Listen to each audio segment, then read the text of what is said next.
pintura española del siglo XIX se caracteriza por la diversidad y la transición entre el academicismo tradicional y la emergencia de nuevas corrientes artísticas, influenciada por el romanticismo, el realismo y hacia finales de siglo el impresionismo. Los artistas de esta época abordaron temas históricos, costumbristas y sociales, con un enfoque tanto emocional como crítico. En la pintura española del siglo XIX no podemos dejar de mencionar a Francisco de Goya. Fue un pintor genial. Vivió a caballo entre los siglos XVIII y XIX. Es el pintor que mejor conecta con la tradición española del siglo de oro, por el profundo conocimiento de Velázquez y de Tiziano. A su vez, es el genio universal de su época. Cultivó todos los géneros.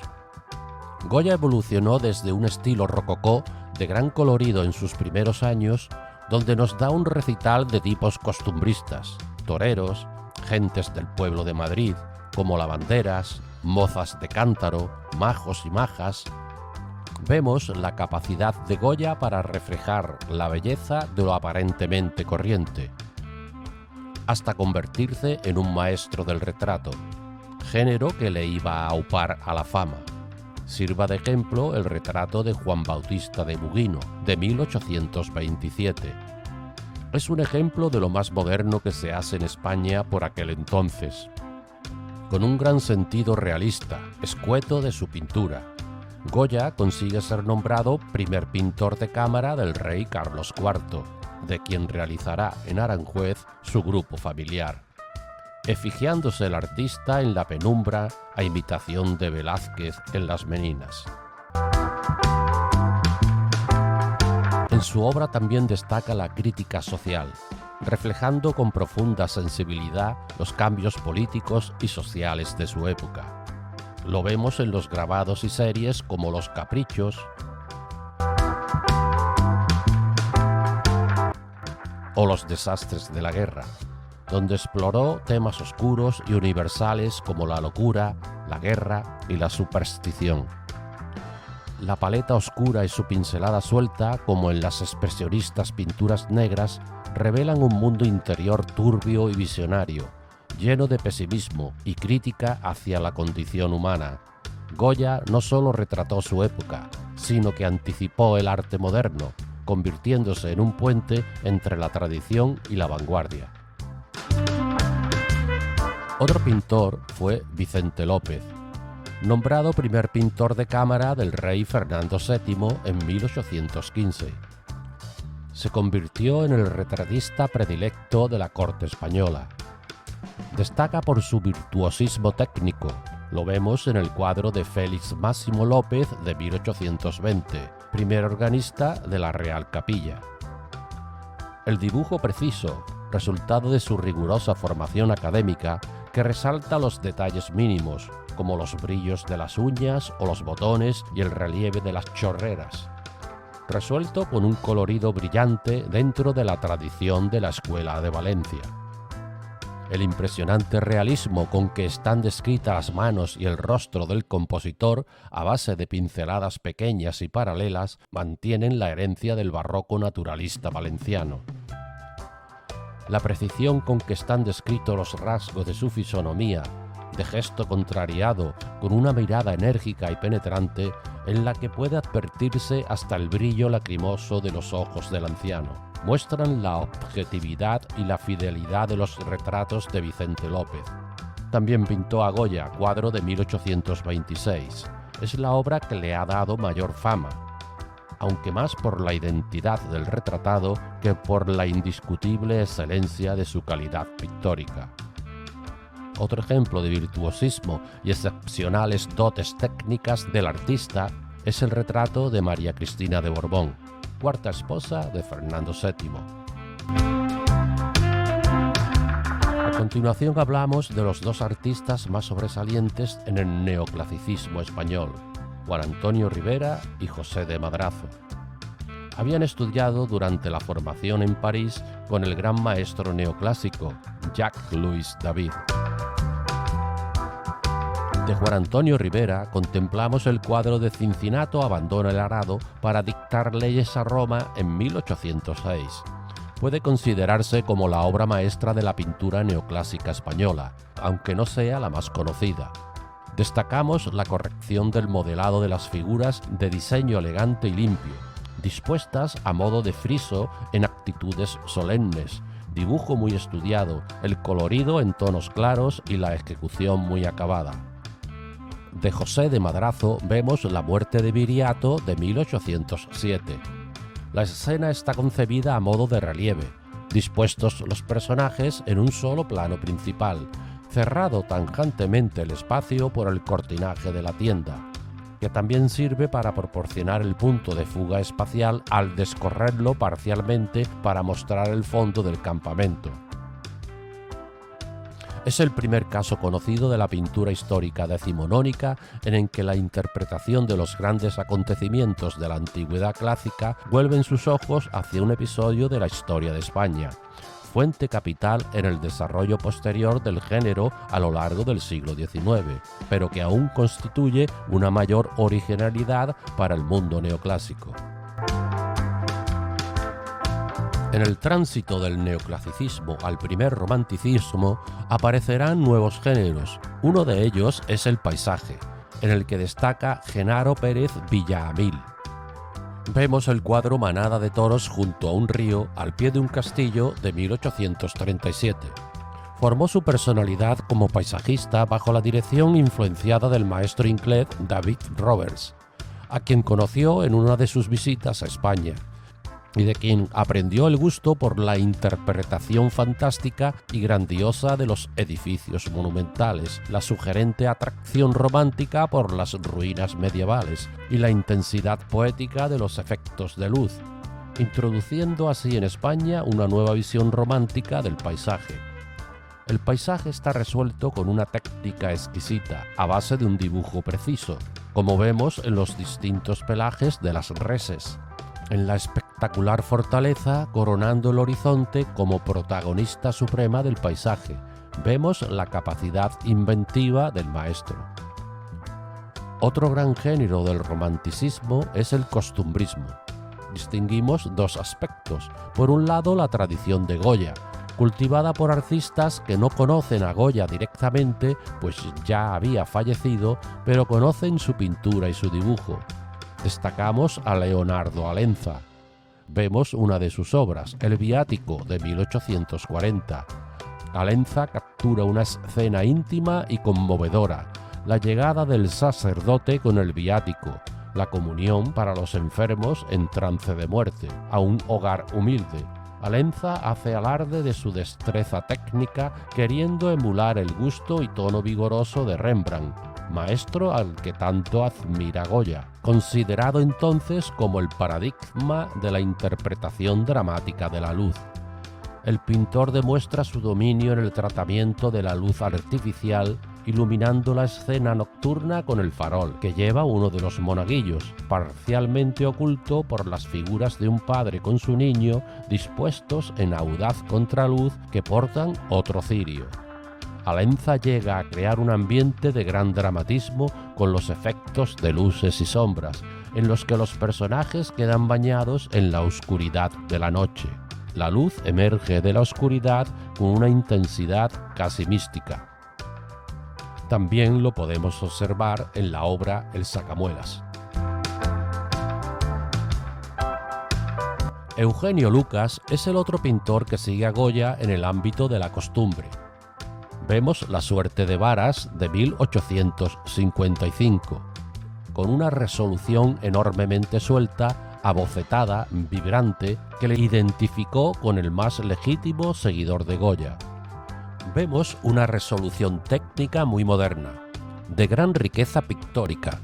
Desatiende la minuciosidad descriptiva para sugerir la mayoría de las figuras con apenas levísimos toques de pintura, empastando con intensidad otras para marcar las luces y los golpes de color, que concentran en el grupo principal, picador y toro, toda fuerza expresiva de la composición. También en el cuadro Condenado por la Inquisición vemos la presencia de lo goyesco, con una gran riqueza pictórica, resolución muy suelta y con un contraste de luces que por su dramatismo resulta muy apropiado para el tema.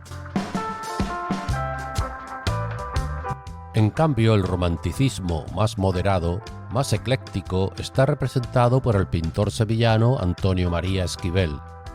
Sevilla es un gran núcleo del romanticismo español. Vemos la obra Los poetas contemporáneos, una lectura de Zorrilla en el estudio del pintor, de 1846. Es el cuadro más famoso de Esquivel y pieza capital del romanticismo español, donde el pintor reúne de forma ficticia a las personalidades culturales más relevantes contemporáneas con él. También es extraordinario retratista de niños. El retrato de niños es un tema típicamente romántico. Vemos el retrato de Rafaela Flores Calderón, de 1842. Destacamos la reproducción de las calidades táctiles de las transparencias del vestido, que deja ver la bajofalda, así como los brillos del metal o el plumaje del loro. El retrato muestra un irresistible atractivo por su dulzura y refinamiento, envuelto en una sobria elegancia melancólica, subrayado por el gesto serio y profundo de la niña. Otro pintor destacado del romanticismo español es Federico de Madrazo, hijo del pintor neoclásico José de Madrazo. Es sobre todo un gran retratista. Vemos el retrato de la condesa de Vilches, de 1853, obra cumbre de la retratística romántica española y el más atractivo de los retratos femeninos de su autor. Interpreta el retrato con un marcado aire francés, aprendido durante su formación en París junto a Ingres. La pose coqueta de la modelo es, sin embargo, estudiadamente informal, lo que sirve al artista para conceder a la obra un grácil movimiento. La iluminación empleada por Madrazo hace que la blancura de las carnaciones femeninas destaquen contra la acusada oscuridad del fondo, a la vez que acentúa la sensación cromática. La sutileza de ciertos gestos de la modelo, como la delicadeza con que sostiene el abanico, el contacto casi imperceptible de sus dedos con el mentón o la dulcísima sonrisa, replicada por su seductora mirada, suponen el culmen de los aciertos de este soberbio retrato. En el romanticismo avanzado, la figura de Valeriano Domínguez Becker representa el costumbrismo más fiel al detalle, más fiel al natural. Vemos el baile, costumbres populares de la provincia de Soria, de 1866, que tiene una base romántica, pero camina hacia el realismo. Lo mismo sucede en cuadros como El leñador, La hilandera. Otro gran pintor es Eduardo Rosales, llamado a renovar el género histórico, que camina hacia el realismo, y con ello a dar un giro diametral al devenir de la pintura española del siglo XIX, volviendo los ojos desde el purismo académico hacia la lección realista del arte de Velázquez. Vemos el cuadro de Isabel la Católica dictando su testamento de 1864, obra cumbre de la pintura de historia del siglo XIX, que marcaría la decisiva transformación de este género en España. Así, a partir de esta obra, la mayoría de los grandes pintores españoles decimonónicos volvieron los ojos hacia el realismo atmosférico del mundo velazqueño, de paleta reducida y certera. La conquista fundamental del realismo instaurado por Rosales con esta pintura fue su especial sensibilidad para captar en los rostros de los distintos personajes asistentes al acto los matices más sutiles de sus sentimientos interiores, así como la particular reacción de cada uno de ellos ante las palabras de la reina. El otro gran cuadro de historia es La muerte de Lucrecia de 1871. nos presenta un nuevo tipo de representación que camina hacia el realismo, con una pincelada sintética, ancha y rápida, con la que modela personajes y ropajes. José Casado, del Alisal, es otro gran pintor que cultivó el género histórico. Vemos la reedición de Bailén de 1864. Casado rinde un claro homenaje a la rendición de Breda de Velázquez, distribuyendo de forma muy semejante los grupos de los dos ejércitos y en el centro despejado a los dos grandes protagonistas de la rendición, el general español y el francés. Si observamos el grupo de soldados españoles, encontramos una amplia gama de gestos y expresiones tomadas del natural. Casado nos presenta un nuevo realismo en la pintura de género histórico. En los últimos momentos de la pintura de historia, con la segunda generación de pintores, se tiende no ya a la representación de hechos heroicos, se tiende a la representación de actos más introspectivos, como podemos ver en La melancolía del príncipe de Viana, de José Moreno Carbonero. La fragilidad que transmite el personaje, el gesto de amargo desencanto y la mirada perdida dan idea de la hondura emocional con que fue abordado el tema por el pintor malagueño. O en La conversión del duque de Gandía, obra que transmite un intenso dramatismo. Con la presencia morbosa de la muerte como protagonista, tejen una tensión argumental que sobrepasa la mera evocación histórica. Lo mismo sucede en el cuadro de Juana la Loca de Francisco Pradilla y Ortiz. El lienzo despliega la más bella visión romántica de la figura de la reina Juana I de Castilla. Esta, con la mirada completamente enajenada, el perfil de su vientre, acusa su avanzada gestación de la infanta Catalina de Austria. Todo ello está interpretado con un realismo intenso. Otro ejemplo es el cuadro de Los amantes de Teruel, obra del pintor valenciano Antonio Muñoz de Grain, cuadro a caballo entre el género literario e histórico, con una composición en diagonal para así meter al espectador y acentuar la profundidad espacial. Aparece fuertemente iluminada en su primer término, en el que destacan con claridad los protagonistas de la composición, centrándose en ellos toda la intensidad dramática de su trágico final. También destacamos el fusilamiento de Torrijos y sus compañeros en las playas de Málaga, de 1888, por Antonio Gisbert Pérez, cuadro de un purismo académico extremo y una asombrosa precisión dibujística. El artista provoca con extraordinaria eficacia la reacción emocional del espectador al situar en primerísimo plano los cuerpos sin vida de los liberales fusilados, mostrando una inusitada modernidad en la elección de un encuadre que deja fuera de campo algunos de los cadáveres. De uno de ellos asoma tan solo una de sus manos y su chistera de piel, rasgo de gran elegancia estética e intensidad dramática. Con Carlos de Haes empezamos a hablar del paisaje realista en España. Fue profesor de la Escuela de Bellas Artes de San Fernando, donde formará en el ejercicio de la pintura al aire libre a toda una generación de paisajistas. Vemos la Canal de Mancorbo en los Picos de Europa, en el que destacamos su calidad pictórica y el realismo de la composición. Lo mismo vemos en el Desfiladero de Jaraba de Aragón, donde plasma de forma exquisita las características de cada una de las rocas que componen la mole maciza de la serranía. Otro gran pintor español internacionalmente conocido en la década de los 60 y 70 es Mariano Fortuny y Marsal, conocido por su maestría técnica, su dominio del color y su capacidad para captar la luz y los detalles con una precisión casi fotográfica.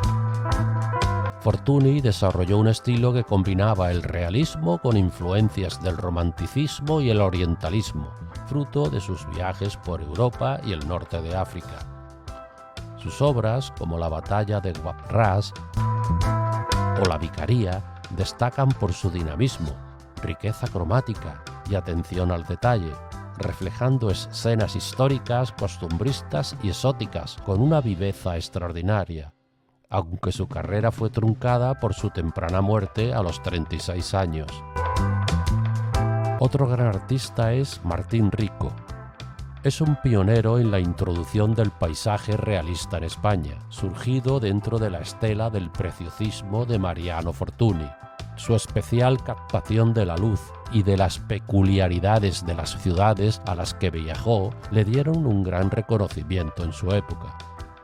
Durante más de 40 años, hasta su muerte, trabajó en París y Venecia, donde captó la belleza de las dos ciudades.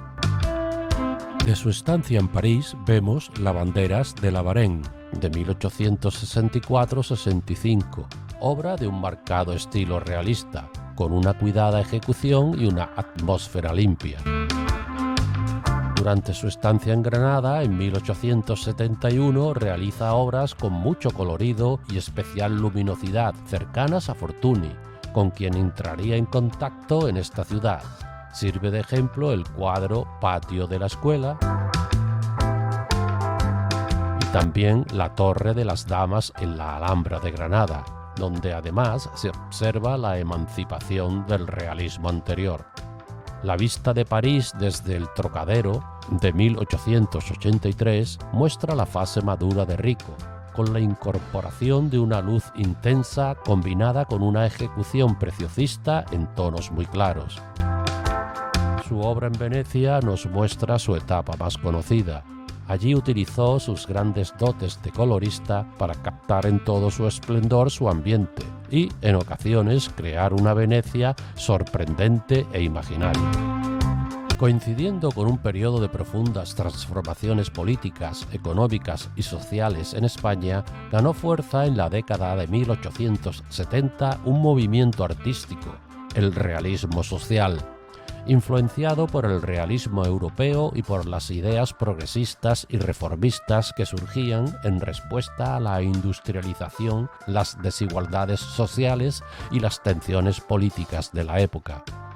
Artistas como Joaquín Sorolla, Antonio Fillol, José Jiménez Aranda y Vicente Cutanda, entre otros, comenzaron a retratar la vida de las clases trabajadoras, los campesinos y los marginados, con un enfoque crítico y humanista. Este movimiento se caracterizó por su atención al detalle, su paleta de colores terrosos y su intención de denunciar las injusticias sociales de una forma naturalista, alejándose de los temas idealizados o históricos predominantes en el academicismo. Por último hablamos de Joaquín Sorolla. Es reconocido como uno de los grandes maestros de la pintura española, destacando por su dominio de la luz y el color, así como por su capacidad para capturar la esencia del Mediterráneo. Su estilo, influenciado por el impresionismo y el luminismo, se caracteriza por pinceladas sueltas y vibrantes, que transmiten una sensación de movimiento y vitalidad. Sorolla era un maestro en la representación de escenas al aire libre, donde la luz natural juega un papel protagonista, iluminando playas, jardines y escenas cotidianas con una brillantez casi palpable.